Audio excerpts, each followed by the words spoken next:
사도행전 9장 말씀을 함께 살펴보려고 하는데요. 9장 말씀에는 우리가 너무나 잘 알고 있는 사건이 있죠. 이 사울이 다메섹 도상에서 주님을 만나는 장면이 등장하고 있고요. 우리가 읽었던 그 오늘 본문 말씀은 그 사건 이후에 이어지는 말씀입니다. 사도행전 9장에는 이 주요 인물이 3명이 등장하고 있습니다. 좀 더 정확하게 말하자면 2명의 사람이 등장하고 예수님, 주님이 이 본문 말씀에 등장하고 있죠. 첫 번째 등장하는 인물은 사울이라고 하는 인물이고요. 이 두 번째는 아나니아라고 하는 인물입니다. 그리고 이 사울과 아나니아 사이에서 그 모든 것들을 섭리하시고 이끌어 가시는, 계획하시는 분, 바로 예수님이 오늘 본문에 이제 등장을 하고 있는데요. 첫 번째로 이 사울은 다메섹으로 올라가던 길에 이 부활하신 예수님을 만나서 눈이 벌어버립니다. 원래 그는 이 교회를 핍박하던 사람이었고요. 이 그리스도의 제자들을, 그리스도인들을 가두고, 심지어 교회의 지도자였던 스데반 집사님이 이 돌로 쳐 죽이는 그 자리에서 굉장히 중요한 역할을 했던 사람이 바로 이 사울입니다. 그랬던 이 사울이 다메섹으로 올라가던 그 길에 이 부활하신 예수님을 만나게 되는 것이죠. 사도행전 9장 3절 말씀 보면요, 이렇게 말씀합니다. 사울이 길을 가다가 다메섹에 가까이 이르더니 호련히 하늘로부터 빛이 그를 둘러 비추는지라라고 말씀합니다. 여러분, 사울은 이 하나님께 대해서, 그리고 하나님을 위해서 굉장히 열심을 내는 사람이라고 생각을 했고, 또 거기에 굉장히 충성한다라고 그렇게 생각을 했던 사람입니다. 예수님은 십자가에 달려 죽은 사람이고 또 나무에 달린 자이기 때문에, 이 나무에 달린 자라는 것은 율법을 보면 이 하나님께 저주받은 사람이라고 생각을 했기 때문에 그 예수를 믿고 따르는 무리들이 많아진다는 소리를 들으니까 도저히 참을 수가 없었던 것이죠. 분명히 하나님께 저주받아서 나무에 달린 죽은 자를 왜 믿는지, 왜 따르는지, 메시아라고 그렇게 생각하는지 도무지 이해할 수가 없었던 것입니다.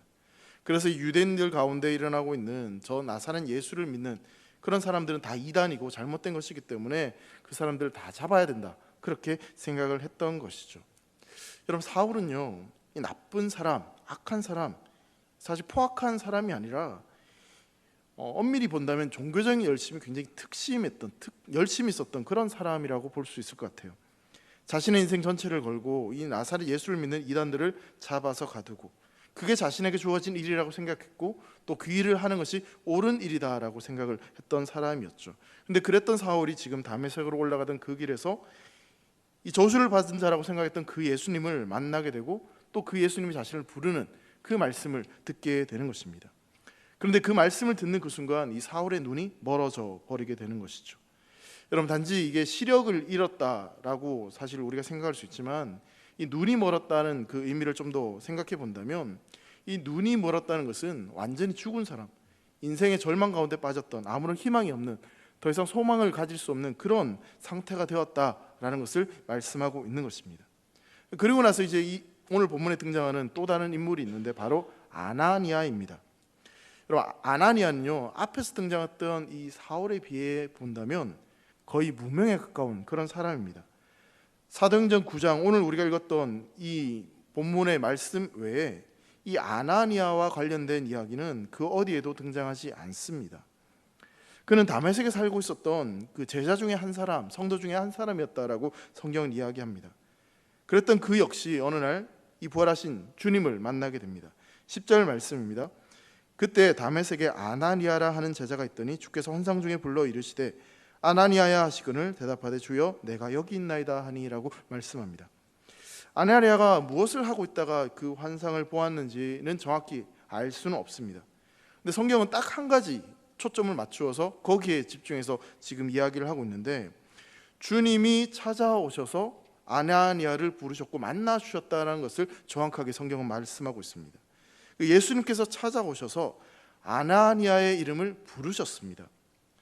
예수님께서 아나니아와 관련된 다른 어떤 이야기들을 하신 것이 아니라 그냥 아나니아야 아나니아야 그 이름을 불러주셨다는 것이죠. 여러분, 아나니아의 이름을 불렀다는 것은 내 옆에 있는 누군가를, 다른 사람을 찾는 것이 아니라 나를 찾는다, 그러니까 아나니아를 찾는다는 것을 정확하게 지금 말씀하고 있는 것이죠. 자, 그렇게 아나니아가 예수님의 부르심을 받고 아나니아가 가장 먼저 어떤 대답을 하냐면요, 주여 내가 여기 있나이다 라는 대답을 하게 됩니다. 아나니아는 그 주님의 부르심 앞에 대답을 하게 되는 거죠. 자, 그런데 여러분, 이 주님 앞에 이 아나니아가 이렇게 주여 내가 여기 있나이다 이렇게 대답하는 것이 사실 그리 만만한 일은 아닙니다. 왜냐하면 여러분, 다메섹 도상에서요 자신을 찾아와 이름을 불러주시는 그 주님을 향해서 사울이 했던 대답을 보면 이 첫 번째는 주여 이렇게 대답을 합니다. 근데 그 뒤에 이어지는 그 답이 뭐냐면 당신은 누구십니까? 라는 대답을 하게 됩니다. 이 사울 입장에서는 어쩌면 그게 당연한 답처럼 느껴집니다. 사울은 아나니아처럼 내가 여기 있나이다 뭐 이런 대답을 하지 않았던 것이죠. 자, 그럼 또 다른 사람은 사도행전에 나오는 이 베드로는 어떻게 대답을 했는지를 한번 살펴보려고 하는데요. 예수님의 수제자이고 또 예루살렘 교회의 설립자였던 이 사도 베드로는 그 주님의 부르심 앞에 어떤 대답을 했는지를 살펴보려고 합니다. 사도행전 10장 14절 말씀에 보면요, 베드로가 이르되 주여 그럴 수 없나이다. 속되고 깨끗하지 아니한 것을 내가 결코 먹지 아니하였나이다 한데 이렇게 말씀을 하고 있습니다. 이 베드로는 주님이 부르셨을 때 나는 절대로 당신이 시키는 대로 할 수 없습니다. 물론 그 이유가 있었죠. 부정한 것, 이방인들에게 복음을 전할 수 없다. 그런 의미에서 지금 이야기를 하고 있는데 이 주님이 부르셨을 때 그 부르심 앞에 이 3-3번 베드로에게는 뭔가 이게 3번이라는 숫자가 의미가 있나 봐요. 이 3번이나 그 부르심 앞에 거절을 합니다. 복음 선포를 위해서 목숨도 아끼지 않았고 계속해서 그렇게 복음에 열심을 냈던 그 베드로조차도 주님 제가 여기 있습니다, 여기 있나이다 그렇게 대답을 하지 못했다라는 것이죠. 자, 그런데 이 무명의 성도였던 아나니아는 지금 그 주님이 찾아오셨을 때 주여 내가 여기 있나이다 라고 대답을 하게 되는 것입니다. 아나니아는 무명의 성도입니다. 그가 어떤 업적을 이뤘는지 어떤 일을 했는지에 대해서는 성경이 정확히 말씀하고 있지 않습니다. 하지만 분명한 것은 아나니아는 주님이 말씀하셨을 때, 주님이 찾아오셨을 때 즉각적으로 주여 내가 여기 있나이다 그 말씀에 귀를 기울이고 그 말씀 앞에 엎드리는 사람이 바로 아나니아였다라고 볼 수 있는 것이죠. 자, 그리고 오늘 본문에 등장하는 부활하신 예수님이 있습니다. 여러분, 여기에서 일어나는 그 사울의 사건이든 아나니아를 부르신 사건이든 그 모든 것들은 바로 부활하신 그 예수님의 계획 가운데 있는 일이었습니다. 다메섹으로 가는 길에서 사울의 눈을 멀게 하신 분도 바로 예수님이십니다. 또 다메섹에서 이 자기 집에서 기도하고 있던 이 아나니아에게 나타나셔서 말씀하신 분도 바로 부활하신 예수님이십니다. 여러분, 사울의 시력을 빼앗은 분도 예수님이시고요, 그리고 아나니아에게 찾아가셔서 아나니아를 보내신 분도 바로 이 예수님이라는 사실이죠. 그리고 나중에 우리가 살펴보겠지만 그 사울의 눈을 뜨도록 아나니아를 보내게 하시고 안수하게 하신 분도 바로 예수님이십니다. 여러분, 오늘 본문을 보면요, 예수님께서 이 아나니아를 통해서 그렇게 하나님 말씀 앞에 순종하는 그 사람을 통해서 이 절망과 아무런 소망이 없던 사울을 어떻게 일으켜 세우는지, 어떻게 회복시키시는지 그러한 내용들이 오늘 본문에 나타나고 있습니다. 자, 그런데요, 여기서 우리가 이런 생각을 해볼 수 있겠죠. 굳이 예수님께서 이 아나니아를 통해서 이런 방식으로 이 사울을 변화시키고 사울의 눈을 뜨게 하는 것이 과연 이게 옳다라기보다는 이게 바람직한 것인가, 왜 굳이 이렇게 하셨을까라는 생각을 한번 해보게 됩니다. 여러분, 아나니아를 통해서 사울을 회복시키는 예수님의 방법에 대해서 좀 궁금증이 생기게 되는 것이죠. 자, 여러분 보세요. 사울의 눈을 멀게 할 때 그 다메섹에 예수님이 직접 찾아가셨습니까? 아닙니까? 9장 처음부터 다시 봐야 될 것 같습니다. 다메섹 도상에서 주님 만나게 되죠. 주님을 만나지 않습니까? 직접 찾아가셔서 눈을 멀게 했습니다. 태양부터 밝은 빛으로 사울을 꼬꾸라뜨리고 사울의 눈을 가리시는 그 주님의 역사가 그 현장 그대로 일어났습니다. 자, 그렇다면 눈을 이게 못 뜨게 하고 눈이 감겨져 있는 그 사울을 눈을 뜨게 직접 하실 수 있는 분은 예수님입니까? 아닙니까? 예수님이 하실 수 있습니다. 그럼 직접 나타나셔서 하신다면 훨씬 더 사울에게 있어서 강력하게 그게 좀 느껴지지 않았을까라는 생각을 가지게 되는 것이죠. 자, 그런데 지금 그 사울의 눈을 뜨게 하는 방법을 한번 보세요. 주님께서 아나니아에게 찾아가셔서 아나니아를 먼저 부르시죠. 그리고 그에게 말씀하시고, 그리고 나서 그 말씀에 아나니아가 순종을 해서 이 사울을 찾아가고 다시 사울의 눈에 손을 얹고 안수해서 기도해서 그렇게 사울의 눈이 뜨여지는 그런 일이 지금 일어나는 것입니다. 굳이 왜 이렇게 해야 하셨을까? 여러분, 효율만 놓고 본다면 주님이 그냥 혼자 찾아가셔서 말씀하셔서 안수하시고 그냥 눈을 번쩍 뜨게 하시면 가장 빠르고 가장 효과적인 그런 방법이 될 것 같습니다. 자, 그런데 우리 주님은 이 일을 우리가 생각하는 방식이 아닌 다른 방식으로 이 일을 이루어 가신다는 것을 발견하게 되는 것이죠. 여러분, 예수님께서 이 땅에서 공생애를 마치셨습니다. 인간의 죄를 사하기 위해서 십자가에 달려 죽으셨고 또 사망을 이기시고 부활하셨죠. 자, 그렇게 부활하신 예수님께서 40일 동안 이 땅에 머무시면서 제자들에게 이 하나님 나라에 대해서 다양한 방식으로 다시 한번 구체적으로 말씀하셨습니다. 자, 그리고 나서 하늘로 승천하실 때 예수님께서 마지막으로 남겨져 있던 제자들에게 이런 말씀을 하는 장면이 있습니다. 마태복음 28장 19절과 20절 말씀인데요, 한번 같이 읽겠습니다. 시작. 그러므로 너희는 가서 모든 민족을 제자로 삼아 아버지의 아들과 성령의 이름으로 세례를 베풀고 내가 너에게 분부한 모든 것을 가르쳐 지키게 하라. 볼지어다 내가 세상 끝날까지 너희와 항상 함께 있으리라 하시니라 라고 말씀합니다. 자, 너희는 모든 민족을 찾아가서 제자를 삼고 세례를 주고 말씀을 가르쳐서 그것을 지키게 만들어야 된다라고 제자들에게 지금 말씀하셨습니다. 그리고 주님은 승천을 하셨죠. 자, 성도 여러분, 여기에서도 우리가 이런 생각을 가질 수 있습니다. 부활하신 예수님께서 그냥 이 땅에 머무시면서 모든 민족에게 다니시면서 내가 부활한 예수다 그렇게 직접 보여주셨다면 훨씬 더 그 복음이 빨리 그렇게 확장되지 않았을까요? 예수님께서 이 땅을 다니시면서 예수님이 진짜 제자를 삼고 세례를 주시고 말씀을 가르치셨다면 훨씬 더 효과적으로 하나님 나라가 세워질 수 있었지 않았을까, 그런 생각을 해보게 되는 것이죠. 자, 그런데 굳이 예수님께서는 제자들을 부르시고 또 그리고 이 땅에 교회를 세우셔서 이 땅에 연약한 사람들, 그리고 생명이 없는 자들, 어둠 가운데 있는 그들에게 직접 찾아가 그들을 제자 삼고 복음을 전하고 또 그들에게 세례를 베풀라, 그렇게 지금 말씀하고 계십니다. 우리는 이것을 향해서 지상명령, 대위임명령 그렇게 말을 합니다. 이 명령을 예수님께서 지금 제자들에게 맡기셨습니다. 하나님 나라를 세워가는 것, 생명을 살리는 그 위대하고 그 중요한 일을 지금 제자들에게 맡기셨다는 사실입니다. 하나님 나라를 확장시키고 하나님 나라를 세워가는 그 일을 지금 제자들에게 맡기셨다는 것입니다. 자, 그런데 그 일을 맡은 제자들이 도대체 어떤 사람이냐는 것을 생각해 보게 되는 것이죠. 예수님을 부인하고 떠나갔던 제자들입니다. 믿음이 연약하고 약하고 세상적으로 보면 그리 큰 돈을 가지거나 큰 권력이 있거나 힘을 가지고 있었던 그런 제자들이 아닙니다. 그럼 교회는 어떻습니까? 그 당시의 교회, 작은 공동체일 뿐이었습니다. 교회라고 불리어지긴 하지만 피해 다니고 핍박받고 어려움에 처해 있는 그런 공동체였습니다. 그런데 그런 제자들에게, 그런 교회에게 주님은 지금 이 명령을 하고 계시는 것이죠. 자, 주님께서 왜 이런 명령을 하셨을까요?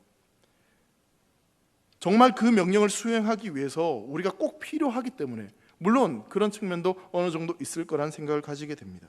그런데 우리가 꼭 필요했기 때문에 우리를 부르신 전적인 이유는 결코 아닙니다. 오히려 그 반대입니다. 주님이 우리에게 무엇인가를 명령하십니다. 그렇다면 이 일은 우리에게 필요하기 때문에 우리에게 명령하신 겁니다.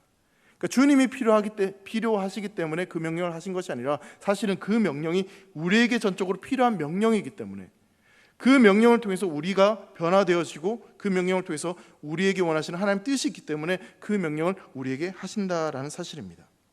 여러분, 주님이 우리에게 이 위대한 일을 맡기시는 이유는 이 크고 이 위대한 일을 통해서 우리라고 하는 사람들, 연약하고 세상적으로는 보잘것없는 우리를 변화시키기 위해서, 그리고 우리에게 복 주시기 위해서 그 일을 맡기신다는 사실입니다. 여러분, 우리 주님의 최고의 관심사는요, 이 땅에 세워진 주님을 주로 고백하는 교회와 성도에게 있습니다. 하나님은 하나님의 백성들을 가장 먼저 생각하십니다. 어떻게 하면 하나님의 백성들에게 복을 주고 어떻게 하면 하나님의 백성들이 그 백성답게 살아갈 수 있을지, 거기에 온통 하나님은 관심을 두고 계신다는 사실입니다. 그러하기 때문에 주님은 우리에게 그 명령을 하셨고 그 명령 앞에 우리가 겸손히 순종하기를 원하신다는 사실입니다.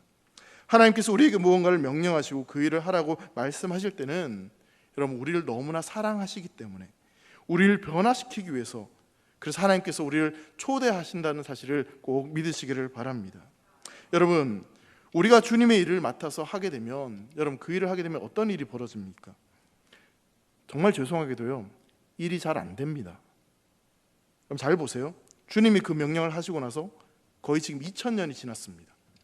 우리가 아무리 발버둥 치고 아무리 노력했음에도 불구하고 이 땅에 여전히 복음이, 하나님 나라가 완성되지 않았습니다. 주님이 한번 딱 나타나셔가지고 한 번에 확 하셨다면, 아니면 천사들을 다 몰아 오셔가지고 모든 민족에 가서 이렇게 하셨다면 훨씬 더 이 복음 전파가 쉽게 이루어질 수 있었을지도 모르겠습니다. 저는 성격이 굉장히 좀 급한 사람입니다. 그래서 설교할 때도 말이 굉장히 빠른 사람인데, 그런 성격이라면 이 상황들을 도저히 지켜보지 못할 것 같아요. 너무너무 답답할 것 같아요. 그래서 내가 하고 말지 이럴 거란 그런 마음이 드는 거죠. 근데 여러분 보세요. 우리 주님은 아직도 기다리고 계세요. 아직도 참고 계세요. 아직도 여전히 어쩌면 제대로 된 역할을 하지 못하는 그 교회에 여전히 소망을 두고 성도들에게 그 일을 맡기고 계시고 그 일을 감당할 수 있도록 지금도 여전히 불러주십니다. 우리에게 여전히 그 일을 맡기시고 여전히 기다리고 계신다는 사실입니다. 왜 그렇습니까? 그럼 다시 한번 말씀드리시면요, 주님은 우리가 그 일을 함에 있어서 그 명령 앞에 순종함을 통해서, 그것을 통해서 무엇인가를 배우고, 그것을 통해서 우리가 자라가고, 또 그것을 통해서 하나님을 만나고 하나님께로 더욱더 가까이 나아가고 하나님께 가까이 올 수 있도록, 그래서 주님은 우리에게 그 명령을 내리시는 것입니다. 하나님이 우리에게 부탁하시는 것은 우리를 위해서, 우리를 사랑하시기 때문에 그 일을 맡기신다는 사실을 꼭 믿으시기 바랍니다. 예수님께서 아나니아를 찾아오셨고 그의 이름을 부르셨습니다. 근데 여러분 곰곰이 생각해 보면요, 인간적인 어떤 측면에서 본다면 이 부르심은 아나니아에게 있어서요 정말 쉽지 않은 부르심이었습니다. 그리고 그 일을 한다고 해서 아나니아에게 어떤 특별한 보상이 주어진다는 것도 알 수 없는 일이었죠. 여러분, 아나니아를 향한 주님의 지금 이 부르심 명령은요, 딱 한마디로 정의하자면요, 원수를 사랑해라, 지금 이 명령을 하고 계시는 겁니다. 자, 사도행전 9장 11절 말씀을 한번 보도록 하겠습니다. 주께서 이르시되 일어나 집가라 하는 거리로 가서 유다의 집에서 다소 사람 사울이라 하는 사람을 찾으라, 그가 기도하는 중이니라 라고 말씀하고 있죠. 자, 주님은 아나니아를 찾아오셨고요, 그리고 그가 어디로 가야 되는지 정확하게 주소를 찍어 주십니다. 다메섹에 있는 직가라고 하는 곳으로 가라고 그렇게 말씀하세요. 여러분, 직가는요 직선으로 쭉 뻗은 거리, 그런 곳을 이야기하는 겁니다. 다메섹에서 이 직가, 이 길은요 상당히 넓고 굉장히 중요한 도로였기 때문에 다메섹에 살고 있었던 아나니아에게 저 직가 잘 모르겠는데요, 어딘지 몰라서 못 갈 것 같은데, 그렇게 핑계할 수 없는, 이 다메섹에 살고 있는 이 아나니아 입장에서 너무나 잘 알고 있는 그런 곳이었습니다. 나 그 길 모르니까 좀 돌아서 갈게요, 천천히 갈게요, 지도 한번 보고 갈게요, 그렇게 말할 수 없는 그런 곳이었다는 거죠.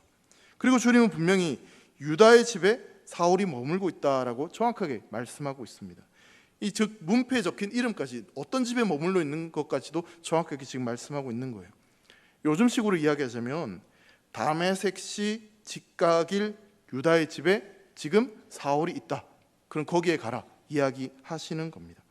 아까도 말씀드렸듯이 아나니아는 다메섹 출신이었죠. 그렇다면 아나니아는 이 사울이 어느 집에 머물고 있는지를 너무나 잘 알고 있는 그런 상황입니다. 자, 아나니아가 찾아가야 될 대상이 누굽니까? 사울입니다.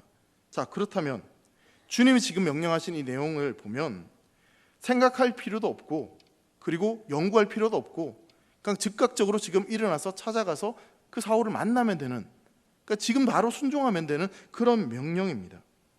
자, 주님이 하신 명령은 너무나 단순 명령하고 심플한 명령입니다. 근데 그 명령을 순종하기까지는 여러분 굉장히 어려운 명령입니다. 그 이유를 한번 생각해 보시죠. 자, 일단 찾아가서 안수하고 뭔가 은혜를 베풀어야 될 사람이 이 다소 사람 사울입니다. 자, 그런데 여러분, 이 사울이 도대체 누굽니까? 예루살렘 교회의 첫 번째 집사였던 스데반을 돌로 쳐 죽일 때 그때 굉장히 중요한 역할을 했던 사람이고, 스데반이 돌로 쳐 죽임을 당하는 것을 마땅히 당연하다고 생각했던 사람이 바로 사울입니다. 그리고 예루살렘에 있는 교회를 다 망가뜨리고 핍박했던 그 사람이 바로 사울입니다. 그리고 다메섹으로 이 왔던 이유도 이 그리스도인들을 잡아서 끌고 가려고, 그래서 지금 왔던 사람입니다. 여러분, 사울은요 그리스도인들이 보기에는 원수입니다. 원수, 철천지 원수 같은 사람입니다. 이런 표현을 해서 사울한테 참 미안하지만 원수, 놈입니다. 나쁜 놈입니다. 그런데 여러분 보세요, 그 원수가 지금 눈이 멀었어요. 그렇게 핍박하던 그런 사울이 눈이 멀었다는 거죠. 근데 그 사울의 눈을 뜨게 하는 일을 지금 아나니아에게 부탁을 하고 있는 겁니다. 사울이 했던 일을 생각해 보면 치가 떨립니다. 사울 때문에 끌려갔던 수많은 사람들, 사울 때문에 고통당했던 사람들, 사울 때문에 정든 집을 떠나고 교회를 떠났던 그런 수없이 많은 그런 고통당했던 그런 성도들의 이야기를 생각한다면 분노가 치밀어 오를 수밖에 없고 사울을 원수라고 생각할 수밖에 없는 것이죠. 자, 그런데 아나니아에게 그 사울을 눈뜨게 하라는 명령을 지금 주님이 하고 계십니다. 이걸 도대체 내가 왜 해야 되는지 도무지 이유를 모르겠습니다. 그리고 지금은 사울이 눈이 멀었기 때문에 저렇게 있지만, 만약 내가 저 사람의 사울의 눈을 뜨게 했을 때, 눈을 뜨고 나서 사울이 다시 옛날 모습 그대로 불같이 화를 내면서 더 열심히 내서 예수 믿는 사람들을 핍박하고 교회를 핍박한다면 어떻게 하나, 그런 걱정도 분명히 생길 수밖에 없습니다. 그런 고민이 있었던지 아나니아는 주님께 다시 이렇게 물어봅니다. 13절 말씀입니다. 아나니아가 대답하되 주여, 이 사람에 대하여 내가 여러 사람에게 듣사온즉 그가 예루살렘에서 주의 성도에게 적지 않은 해를 끼쳤다 하더니라고 다시 말합니다. 예수님과 다시 이야기를 하는 겁니다. 제가 알기로는 그 사울이 예수 믿는 사람들을 핍박하고 괴롭혔던 사람인데 정말 그 사람한테 가야 되는 것입니까? 그렇게 지금 다시 묻는 것이죠. 주님은 정말 저 사울을 사랑하고 용서하고 싶으신 마음이 있는지는 모르겠지만, 내가 여러 사람한테 들어보니 저 사람은 용서받을 만한 자격이 전혀 없는 사람입니다. 어쩌면 그렇게 이야기하는 것일 수도 있는 거죠. 저 사람을 저렇게 살려내는 건, 눈을 뜨게 하는 것이 과연 의미가 있는 것인지, 그게 옳은 것인지에 대해서 다시 한번 예수님께 질문을 합니다.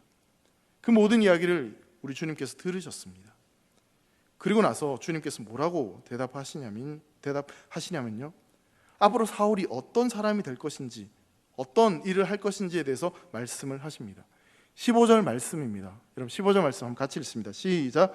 주께서 이르시되 가라, 이 사람은 내 이름을 이방인과 임금들과 이스라엘 자손들에게 전하기 위하여 택한 나의 그릇이라 하는 그분의 계획을 지금 들려주고 계십니다. 자, 그 말을 듣자마자 아나니아가 어떻게 합니까? 다시 한번 주님 말씀 앞에 즉각적으로 순종해서 나아갑니다. 여러분, 주님께서 우리에게 명령을 하신다면요, 여러분 그 명령은 사실 우리에게 굉장히 어렵고 힘든 명령일 수 있습니다. 왜 그런지 아십니까? 우리가 이미 하고 싶은 것, 우리가 원하는 것은요, 시키지 않아도 여러분 너무나 잘 합니다. 하고 있습니다. 우리가 하고 싶은 것을 우리가 원하는 때 하고 싶은 만큼 여러분 하는 것은요, 안 시켜도, 굳이 명령 안 해도, 그냥 하지 말라고 해도 너무나 잘하는 일이기 때문에 굳이 명령할 필요가 없다라는 것입니다. 여러분, 그런데 예수님은요, 지금 아나니아에게 잘할 수 있는 일, 그리고 하고 싶은 일을 명령하신 것이 결코 아닙니다. 여러분, 이런 예를 한번 들어보겠습니다. 차범근 선수가 한참 축구를 잘하고 있을 때 차범근 선수에게 축구 한번 해보세요 라고 하면 잘할 수 있을까요? 없을까요? 안 해봐서 모르겠다고 생각하실 수 있겠지만 잘할 수 있을 거예요. 여러분, 이승엽 선수가 한창 홈런을 뻥뻥 때릴 때 야구 한번 해보세요 라고 하면 야구 잘할 수 있을까요? 없을까요? 자, 근데 반대로 생각해 보세요. 차범근 선수가 축구를 너무너무 잘하고 있을 때 그때 야구 한번 해보세요. 할 수 있을까요? 없을까요? 못할 것 같아요, 저는. 그 이승엽 선수에게 그러면 축구 한번 해보세요. 물론 잘할 수도 있겠지만 이 상황을 놓고 보면 잘할 수 없을 것 같아요. 하고 싶은 일은요, 시키지 않아도 잘할 수 있어요. 그 더 열심히 내서 할 수 있습니다. 물론 주님은 때때로 우리의 재능에 맞게, 능력에 맞게 그렇게 잘하는 일들을 우리에게 맡겨주십니다.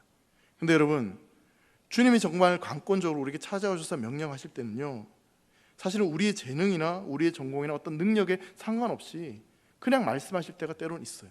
그러니까 주님의 뜻이 먼저 앞설 때가 있다라는 것이죠. 여러분, 제자는요, 잘하는 일을 하는 사람이 아니라 주님이 원하시는 일을 하는 사람들이 바로 제자입니다. 다시 한번요, 제자는 자기가 잘하는 일을 하는 사람이 아니라 주님이 원하시는 일을 하는 사람이 제자입니다.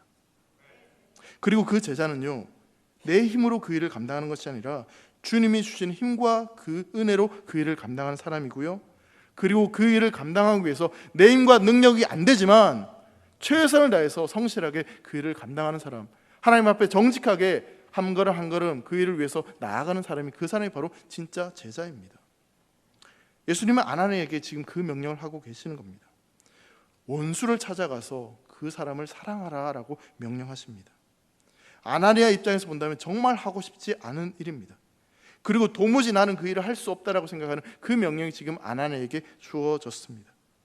두 눈 딱 감고 그래 해보자 그렇게 말하기에는 너무나 무겁고 너무나 크고 너무나 하기 싫은 그 명령입니다. 만약 다른 명령이었다면 오히려 쉬울지도 모르겠습니다. 비록 가난하지만 교회를 위해서 헌금을 많이 해라. 그러면 밖에 나가서 새벽부터 열심히 일을 해가지고 돈을 모아서 그렇게 헌금할 수 있을지도 모르겠어요. 몸이 좀 불편하고 건강이 좀 안 좋지만 그래도 정말 노력해서 정말 성공해라. 그러면은 운동 열심히 해서 건강 챙겨서 그렇게 성공하는 길로 나아갈 수 있을지도 모르겠어요. 근데 지금 주님이 하신 명령은요, 정말 불순종하고 싶은, 하기 싫은 명령을 지금 하고 있는 거예요. 왠지 아십니까? 정말 함께 하고 싶지 않은 그 사람과 함께 하라고 하신 명령입니다. 정말 원수라서 도무지 저 사람하고는 밥도 먹기 싫은데, 같은 공간에 있기도 싫은데, 그런데 그 사람한테 찾아가서 기도해 주라고 하고 그 사람에게 안수해 주라고 지금 그 명령을 주님이 하고 계시는 것입니다. 원수라는 표현이 가장 적절한 그 사람에게 찾아가서 지금 기도해 주고 그 사람 안수해 주라고 주님이 명령하고 계시는 것이죠. 대놓고 그 주님의 명령 앞에 싫어요, 안 할래요 그렇게 하진 않았지만 분명 아나니의 마음속에도 불순종하고 하고 싶지 않은 그런 마음들이 분명 있었을 것입니다. 그리고 실제로 그 명령을 따르지 않아야 될 이유가 수만 가지 있었을 것입니다. 주님 생각해 보세요. 저 사울이 교회를 향해서 어떤 일을 했는지, 함께 믿음 생활했던 형제 자매들에게 어떤 고통을 줬는지 주님 아시잖아요. 근데 어떻게 나보고 가라고 하십니까? 그렇게 이야기할 수 있는 거겠죠. 그런데 보세요. 아나니아는 그 주님의 명령 앞에, 주님의 뜻 앞에 다른 말 하지 않습니다. 그냥 즉각적으로 순종합니다. 나아갑니다. 이게 굉장히 놀라운 것이죠. 그는 가서 사울에게 안수하여 그를 보게 만듭니다. 심지어는요, 주님께서 그냥 찾아가서 안수하고 눈을 뜨게 하라고 명령하셨는데 그 명령보다 더 많은 일들을 사울은 감당합니다. 그냥 보게 했을 뿐만 아니라 그 뒤의 내용을 보면 성령 충만을 구하면서 그 사울이 성령 충만해져서 이 교회 공동체에 들어가서 복음을 전하고 그렇게 가르칠 수 있는 그 사역을 감당할 수 있도록 그렇게 사울을 변화시킵니다. 그리고 나중에 사울이 위험에 처해졌을 때 이 자기의 형제들을 불러서 사울을 성벽으로 달아내려서 사울의 목숨을 살려주는 그런 일까지도 이 아나니아가 감당하는 거죠. 넘치도록 지금 순종을 하는 것이 아나니아의 모습입니다. 그냥 눈을 뜨게 하는 것으로 끝나는 게 아니라 그로 하여금 진짜 참된 성도가 되어서 진짜 복음을 전할 수 있는 그런 사도로 세워질 수 있도록 그 모든 과정 가운데 아나니아가 순종을 하고 있는 것이죠. 저는 여기서 한 가지 궁금증이 생깁니다. 아나니아가 순종을 했다면 도대체 어떤 이유 때문에 어떻게 해서 그 순종을 할 수 있었던 것일까? 여러분 곰곰이 생각해보면 저는 아나니아처럼 그렇게 순종하기 쉽지 않았을 것 같아요. 내 원수한테 찾아가서 그 원수를 위해서 뭔가를 하라? 여러분 결코 쉽지 않은 명령입니다. 근데 아나니아는 그 명령 앞에 순종했을 뿐만 아니라 그 명령보다 더 큰 일들을 순종하고 감당했다는 것에 대해서 그 이유가 도대체 무엇인지 그 이유를 한번 생각해 보려고 합니다. 여러분 첫 번째는요, 아나니아는요 자기의 정체성, 자기가 어떤 존재인지를 정확하게 알고 있었습니다. 아나니아는 자기가 지금 예수님의 친구이고 또 부름받은 하나님의 백성이기도 하지만 먼저 그 주님의 종이라는 사실을 분명히 알고 있었습니다. 예수님이 그 예수님의 핏값으로 자신을 샀고 구원받았음을 그는 알고 있었습니다. 그 피로 말미암아 내가 죄와 사망에서 생명과 성령의 복으로 옮겨졌다는 사실을 분명히 알고 있었습니다. 이전에 나의 주인은 마귀와 사단이었는데 이제 그 주인이 바뀌어져 주님께서 나의 주인이 되셨다는 사실을 분명히 알고 있었던 것이죠. 여러분 주님은 우리의 가장 좋은 친구이고 또 우리의 아버지십니다. 그렇지만 여러분 내가 그분을 친구라고 그분을 아빠라고 부르기 이전에 여러분 그분은 우리의 왕이시고 우리의 주인이십니다. 그래서 아나니아는요 그 주인이신 그 왕이신 그 주님 앞에 내 생각, 내 감정, 내 상황보다는 그 주인이신 주님의 명령 앞에 주인이 하신 명령 앞에 전적으로 순종할 수 있었던 것입니다. 로마서 14장 8절은 이렇게 말씀합니다. 우리가 살아도 주를 위하여 살고 죽어도 주를 위하여 죽나니 그러므로 사나 죽으나 우리가 주의 것이로다. 여러분 믿으십니까? 여러분 우리의 주인이 누구이십니까? 우리는 주의 것입니다. 주님이 우리의 주인이십니다. 아나니아는 내가 주님의 것이다, 주님이 나의 주인이라는 사실을 분명히 알았습니다. 여러분 우리도 아나니아와 똑같은 신분입니다. 주님께서 우리를 위해 물과 피를 다 쏟으셨습니다. 하나님께서는 자신의 하나뿐인 독생자 예수를 우리에게 보내주셨습니다. 그렇기에 우리는 살아도 주를 위해 살고 죽어도 주를 위해 살아가야 되는 주님의 종임을 믿으시기 바랍니다. 정말 내가 주님을 바라보면서 내가 그 주님 앞에 어떠한 신분, 어떠한 존재인지를 여러분 분명히 아셨으면 좋겠습니다. 그래서 그 주인 앞에, 그 주인이 하신 말씀 앞에, 명령 앞에 내 생각과 내 감정과 내 상황들을 놓고 판단하고 결정하는 것이 아니라 주인이 명령하신다면, 왕이신 그 주님이 원하신다면 그 뜻대로 겸손히 순종할 수 있는 사랑하는 대길의 성도들 되시기를 주의 이름으로 축원합니다. 여러분 그리고요, 또 한 가지 중요한 이유가 있습니다. 주님께서 우리를 너무나 신뢰하시기 때문에, 우리를 너무나 사랑하시기 때문에 이 아나니아는 그 명령 앞에 순종할 수 있었습니다. 여러분 12절 말씀입니다. 12절 말씀 한번 같이 다시 읽겠습니다. 시작. 그가 아나니아라 하는 사람이 들어와서 자기에게 안수하여 다시 보게 하는 것을 보았느니라 하시거늘. 여러분 예수님이 아나니아한테 지금 하시는 말씀인데요, 여러분 12절 말씀을 보시면요, 그가 이렇게 표현하고 있죠. 그가 누구냐면 그가는 이 사울입니다. 근데 이 주님께서 지금 뭐라고 지금 말씀하시냐면요, 아나니아에게 지금 이렇게 말씀하시는 거예요. 사울이 이미 알고 있어 라고 이야기하는 거예요. 쉽게 얘기하자면 아나니아라고 하는 사람이 너에게 와서 너의 눈을 뜨게 해줄 거야. 사울이 이미 그 사실에 대해서 알고 있고 내가 그걸 이미 사울에게 이야기했다라고 말씀하고 있는 것이죠. 자, 예수님은 아나니아를 지금 찾아서 명령하시기 전에 이미 사울에게 아나니아에 대해서 말씀하셨어요. 아나니아에게 허락을 구하지도 않고 묻지도 않고 이미 사울에게 찾아가셔서 이 사울에게 지금 이 말씀을 하신 거죠. 아나니아가 찾아와서 너의 눈을 뜨게 해줄 거야. 쉽게 말하면 주님이 이미 물을 다 엎어 버리신 거예요. 이미 다 그렇게 일을 하신 거예요.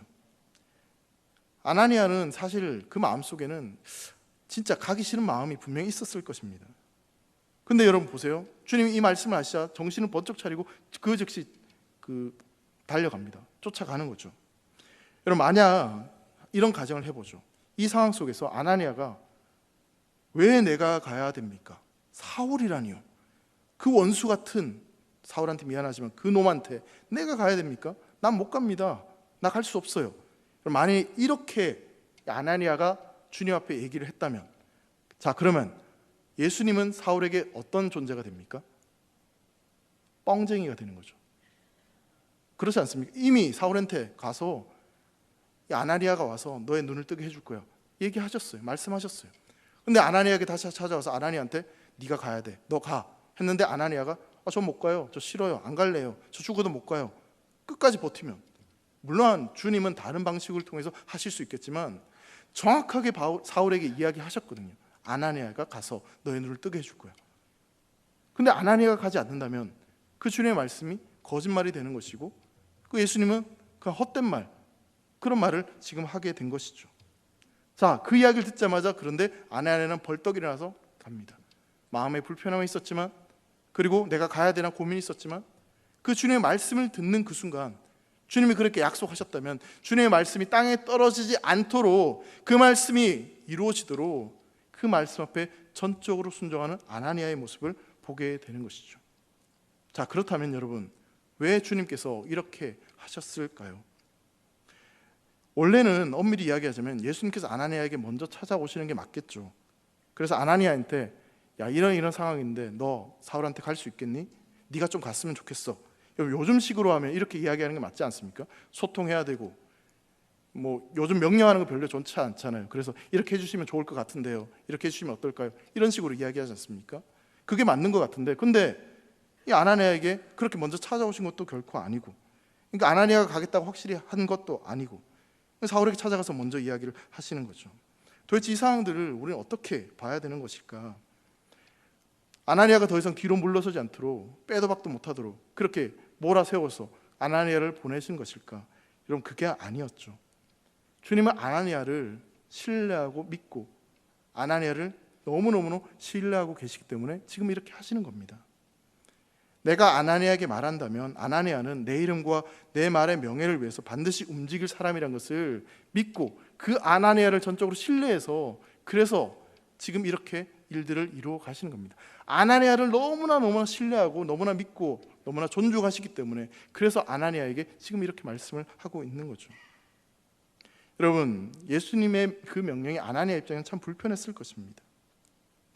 그 명령을 따르는 것도 참 불편했고 주님께서 왜 이렇게 나를 생각하시는지, 왜 내가 그 주님의 일을 맡아서 해야 되는지, 나에게 왜 그 일을 맡기시는지 어쩌면 그 마음이 불편했을 수도 있겠습니다. 근데 여러분, 우리 인생들을 향해서 주님이 어떻게 생각하시는지에 대해서 시편 8편 4절과 5절은 이렇게 말씀하십니다. 한번 같이 읽겠습니다. 시작. 사람이 무엇이기에 주께서 그를 생각하시며 인자가 무엇이기에 주께서 그를 돌아보시나이까. 그를 하나님보다 조금 못하게 하시고 영화와 종기로 관을 씌우셨나이다. 여러분, 아나니아를요 우리 주님은 이렇게 귀하게 생각하셨어요. 그리고 아나니아뿐만 아니라 우리를 그렇게 귀하게 생각하시는 거예요. 왜 주님께서 그 명령을 제자들에게 맡긴지 아십니까? 왜 교회에 맡긴지 아십니까? 우리가 진짜 필요해서, 우리가 능력이 있어서? 아니요. 우리를 너무나 믿고 너무나 사랑하시기 때문에, 그래서 주님은 우리에게 그 명령을 맡기시고 그 일을 하도록 우리를 부르신 것입니다. 정말 이유는 모르겠습니다. 여러분, 우리는 우리 자신을 너무나 잘 알고 있지 않습니까? 내가 얼마나 약하고 얼마나 부족한 존재인지 우리는 우리 자신을 너무나 잘 알고 있어요. 왜 나에게 굳이 주님 이 일을 맡기셨는지. 근데 곰곰이 생각해 보면요, 그렇게 맡겨주시고 우리를 부르신 그 주님의 사랑이 너무나 위대하고 놀랍다는 사실을 우린 깨닫게 될 것입니다. 아니, 성령께서 그것을 여러분들에게 깨닫게 하시기를 주의 이름으로 축원합니다. 여러분, 우리가 다 알고 모든 것을 이해해서 그래서 순종할 수 있는 것은 결코 아닙니다. 어떻게 우리가 하나님의 그 깊고 크신 뜻을 다 알 수 있겠습니까? 다만 우리가 할 일은요, 그 주님의 명령이 바로 우리를 위한 명령임을 믿고 지금 내가 할 수 있는 그 작은 일 한 걸음 한 걸음을 해나가는 것이 지금 우리에게 너무나 중요합니다. 주님은 주님의 그 말씀을, 그 모든 것을 우리에게 걸고 우리에게 지금 명령하고 계십니다. 아나니아는 그 주님의 신뢰 가운데 주님께서 그 믿어주심을 통해서 그 말씀 앞에 순종하며 나아가서 그 일을 순종합니다. 아나니아의 그러한 순종의 모습을 통해서 그 예수님께서 하셨던 말씀이 땅에 떨어지지 않고 주님이 주님이 되시고 그 하나님의 영광이 온 세상 가운데 드러나게 되었습니다. 사랑하는 우리 대길의 성도들이 그런 아나니아와 같은 삶을 살아가시기를 주의 이름으로 축원합니다. 주의 말씀을 땅에 떨어뜨리는 존재가 아니라 그 말씀이 진짜 살아있고 능력 있고 그 말씀이 바로 축복의 말씀이라는 것을 여러분들의 삶을 통해서, 여러분들의 순종을 통해서 세상 가운데 증명해내고, 그리고 여러분들 인생 가운데 그것을 경험할 수 있기를 주의 이름으로 축원합니다. 여러분, 아나니아가요 그 원수를 사랑하는 사울에게 찾아가는 그 명령이 얼마나 부담스럽고 얼마나 힘든 명령이었겠습니까? 분명 순종하기 버겁고 마음속에 깊은 갈등이 생길 수밖에 없는 그런 명령이었습니다. 그런데 아나니아는요 그 주의 말씀 앞에 순종합니다. 아니, 넘치도록 그 순종보다 더 많은 것들을 감당합니다. 주님이 말씀하신 대로 사울을 찾아갔고, 그리고 안수해서 그의 눈을 뜨게 해주었을 뿐만 아니라 사울에게 성령 충만함을 구하고 그렇게 기도해 주었고 세례를 베풀어 주었습니다. 그리고 아나니아는 사울과 함께 식사도 하고 다메섹 교회에서 그를 소개해 주고, 그리고 그 다메섹에 사역하는 여러 일들을 함께 동력하고 또 그를 피신하는 일까지 그렇게 해 주었습니다. 아나니아의 그러한 순종한 모습을 통해서, 그 순종을 통해서 하나님은 사울이라는 인물을 세워주셨고, 그리고 그 하나님의 말씀이 진짜 살아있고 능력 있다는 사실을 우리에게 보여주십니다. 사랑하는 성도 여러분, 주님이 우리를 그 아나니아처럼 부르신다면 그 말씀 앞에 전적으로 순종할 수 있는 성도들 되시기를 주의 이름으로 축원합니다. 내 생각과 내 상관과 내 판단이 앞서는 것이 아니라 주님이 그렇게 하시겠다고 하면, 사울 그럴 만한 인물 아니에요, 사울 그렇게 못돼요, 택한 그릇이라는요 천만에요, 그렇게 하는 것이 아니라 주님이 그렇게 하시겠다고 한다면, 주님이 하실 수 있다고 말씀하신다면, 여러분 그것은요 이미 주님이 하신 일입니다. 여러분들을 부르셔서 여러분들에게 부탁하신 그 말씀은, 그 명령은 이미 주님께서 일하고 계시고 그것을 이루신 일입니다. 그 일에 우리가 동참하기를 원하시고, 그렇게 그 일을 동참함으로 말미암아 하나님은 우리가 하나님의 사람으로 변화되어지고 하나님의 축복을 받는 그런 존재로 살아가기를 원하신다는 사실을 꼭 기억하시고, 우리가 주님의 종으로서 그 주님의 부르심 앞에 전적으로 순종함으로 말미암아 아나니아와 같은 그런 존재로 쓰임받는 주의 백성들 되시기를 주의 이름으로 축원합니다. 기도하겠습니다. 사랑하는 하나님 아버지, 감사합니다.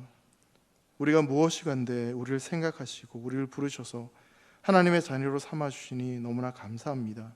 사랑하는 주님, 우리가 주님의 종임을 기억하게 하여 주시고, 또한 우리의 순종함을 통해서 하나님이 영광 받으시고 또 우리 인생을 변화시키시기를 원하신다는 그 주님의 마음을 온전히 깨달아 주님이 어떠한 말씀을 하시든지 간에 아나니아처럼 그 말씀 앞에 순종할 수 있도록 은혜를 베풀어 주시옵소서. 또한 우리 교회가 주님 명령 앞에 그렇게 전적으로 순종할 수 있는 교회가 될 수 있도록 축복하여 주시옵소서. 감사를 드리며 사랑하는 예수님의 이름으로 기도합니다. 아멘.